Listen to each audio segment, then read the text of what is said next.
Là, on est devant l'église des Dominicains, la Minerve, où il y a les reliques de Pier Giorgio Frassati. Moi, ça me fait très plaisir d'aller vénérer ces reliques parce que c'est un des saints de notre époque. Et ça, comme Carlo Acutis, c'est des gens qui sont pas très loin de nous. Donc, dans ce grand pèlerinage qu'est le Jubilé, tout le groupe est très heureux de s'arrêter ici pour voir les reliques d'un grand saint. Moi, Pier Giorgio Frassati, ce qui me touche chez lui, c'est ses amitiés. Il avait la compagnie des types louches et ça m'a toujours marqué de ses relations avec ses amis.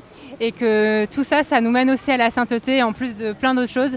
Mais ce qui me marque le plus, voilà, c'est ça, c'est toute la fraternité qu'il entraîne avec lui. Pier Giorgio Frassati, c'est un jeune homme qui est mort à 24 ans et je trouve ça beau d'avoir des saints jeunes. Ça nous édifie, ça nous porte, nous, en tant que jeunes. Moi, ça me vient me rejoindre personnellement dans ma propre vie en me montrant que la sainteté, c'est possible et à tout âge. Donc je suis très heureuse de pouvoir avoir ce genre de moments et de partage avec des saints et pouvoir parler avec le ciel grâce à eux. Donc, j'ai découvert que c'était quelqu'un qui aimait beaucoup la montagne. Pour moi, vraiment la montagne, dans la Bible, c'est l'endroit où on rencontre Dieu. Et en fait, il nous montre que c'est vraiment cette ascension qui est à la fois matérielle et spirituelle. On peut vraiment rencontrer Dieu à la montagne, s'élever et c'est exceptionnel. Et je pense que c'est vraiment un exemple aussi de sainteté pour les jeunes, dans la joie qu'il a vécue au quotidien. C'est un peu comme aller rencontrer un ami.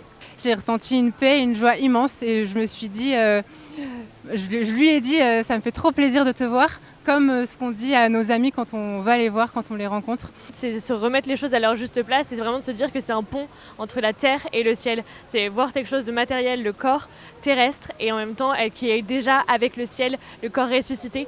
Moi, ce qui me touche particulièrement dans Pier Giorgio Frassati, c'est que c'est un saint qui est dans le monde, qui est du tiers ordre, mais qui n'était pas religieux ou prêtre, et qui a eu une action concrète, comme chacun peut dans sa vie de tous les jours, dans son boulot, etc.